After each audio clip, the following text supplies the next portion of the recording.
Assalamualaikum warahmatullahi wabarakatuh. Ketemu di channel Hadi Edukasi. Salam sehat tanpa batas. Kita masuk ke program edukasi kesehatan.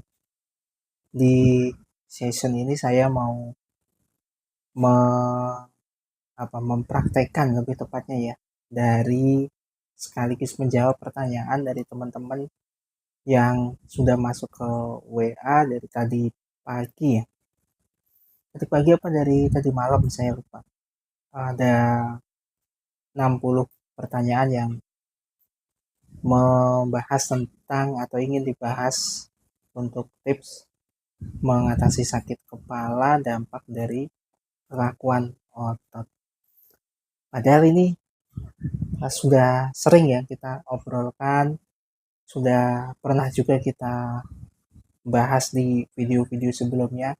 Cuman ya mungkin kurang efektif atau bagaimana sehingga masih bertanya dan ingin dibahas lebih dalam. Nah, yang menarik lagi ini ada juga yang bertanya itu bukan karena faktor penyakit. Mereka cek di check up gitu ya. Itu semuanya bagus, tensi juga bagus, kemudian kolesterol dan lain sebagainya semuanya normal.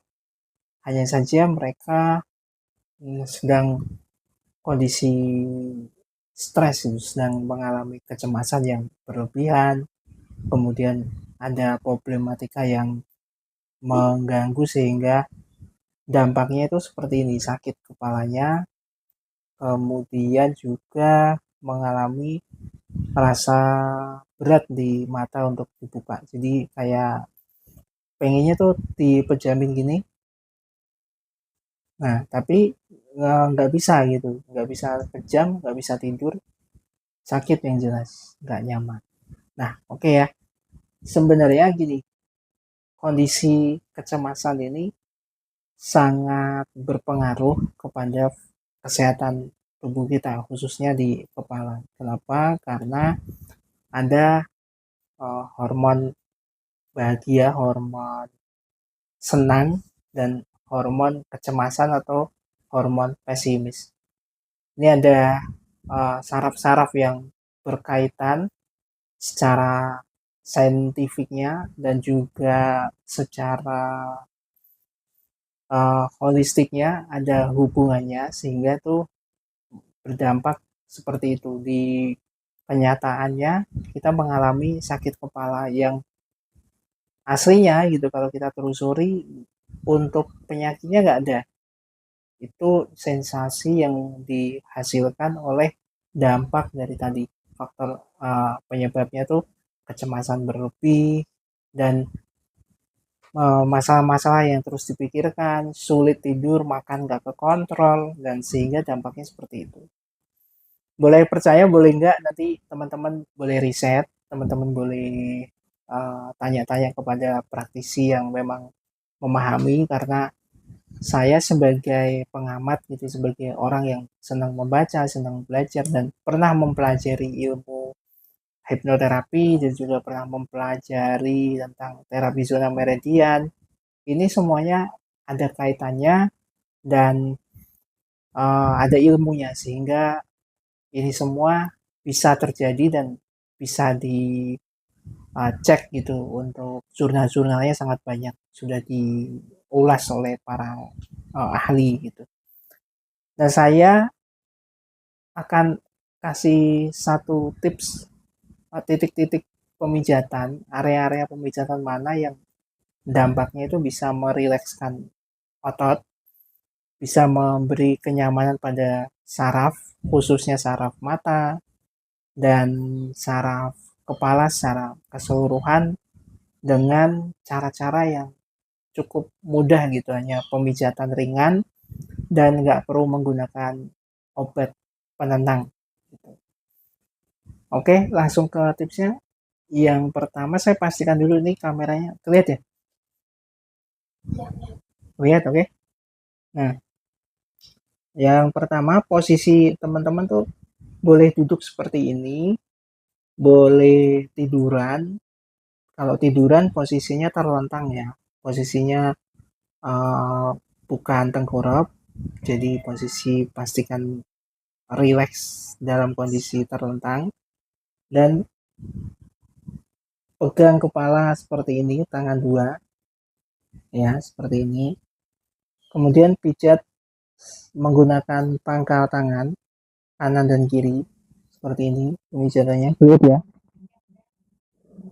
Oke, kameramen kalau nggak ditanya itu suka iya iya gitu. Ketawanya.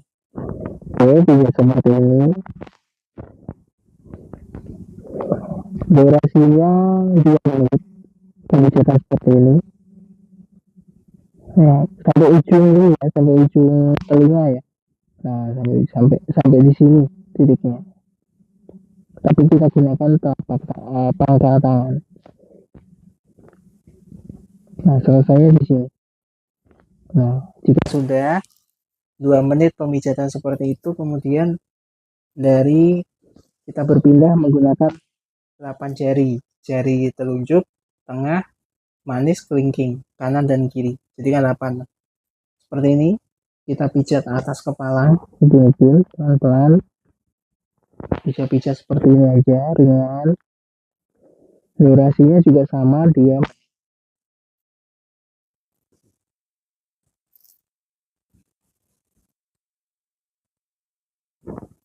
Nah, jika sudah 2 menit, gunakan gerakan seperti ini di antara alis ya, antara alis seperti ini. Berputar.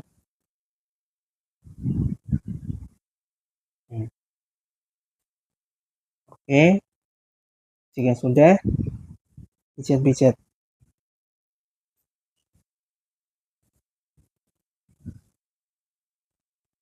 Oke. Ini pertama gini dulu, kemudian dorong. Pijat-pijat dulu. Nah, ini gerakan 10 kali ya. Jadi seperti ini, pijat-pijat, kemudian dorong, diulang, pijat-pijat, pelan-pelan, kemudian dorong, ini 10 kali. Jadi saya ulangi, yang pertama pemijatan di samping kepala menggunakan pangkal tangan, kemudian di sini di atas kepala menggunakan jari-jari tangan mulai telunjuk, tengah dan manis sampai kelingking. Nah, yang kedua di sini gerakan berputar seperti ini menggunakan jari telunjuk. Oke. Yang kedua, yang terakhir seperti ini.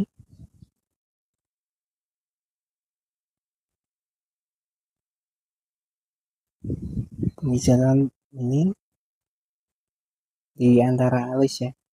Nah, jika sudah selesai seperti itu, kita gunakan gerakan seperti ini. Jadi gerakan seperti mengusap tapi agak menekan sedikit area samping kepala sampai muka. Oke, selesai. Nah, gerakan ini bisa dilakukan sehari 2 kali dan selama berapa ya, cukuplah 3 hari cukup. Jadi setiap hari itu 2 kali pagi sore selama 3 hari untuk pengobatan. Untuk yang benar-benar sulit tidur tapi mata dipejami sakit yang kayak gitu. Jadi ini dilakukan berturut-turut setiap hari, maksimal gitu ya 3 hari berturut-turut. Kemudian kalau untuk pencegahan itu bisa 3 hari sekali atau seminggu sekali gitu. Nah, ini setelah ya, harapan saya teman-teman bisa memahami, setelah menggunakan teknik ini jangan dulu melihat handphone, jangan dulu melihat komputer, dipakai untuk benar-benar nggak melihat layar monitor, jadi tidur kalau bisa, kalau nggak bisa pokoknya istirahat aja, dikasih waktu 1 jam untuk uh, apa si tubuh tubuh kita itu memberikan treatmentnya atau memberikan perbaikannya. Karena proses stimulus pemijatan yang kita lakukan barusan itu sebenarnya bukan sebuah metode untuk penyelesaian. Yang bisa menyelesaikan itu tubuh kita. Jadi tubuh kita itu punya sistem yang alhamdulillah sangat mutakhir. Kita itu dengan metode-metode sederhana pemijatan itu tujuannya untuk mengaktifkan sistem ini supaya sistem tubuh kita itu aktif, kemudian dia melakukan perbaikan-perbaikan. Nah, untuk melakukan perbaikannya itu biasanya dalam kondisi mode tidur. Jadi kita pas istirahat, tubuh kita nanti akan berproses untuk melakukan perbaikan mulai dari detoksnya dan lain sebagainya. Itu kenapa anjuran dari praktisi kesehatan kalau kita itu harus tidur yang cukup, tujuannya untuk proses sistem untuk pembersihan tubuh kita ini bisa berjalan dengan maksimal. Jadi jangan sampai proses pembersihannya baru aktif tapi kita lanjut makan terus, ya akhirnya nanti tubuh jadi bertolak belakang, jadi kebingungan memproses dari sisi pencernaan, tapi juga dia harus membersihkan zat-zat yang kurang dibutuhkan dari tubuh kita sebelum-sebelumnya. Ini kan cukup berat. Nah, bisa dipahami ya, mudah-mudahan.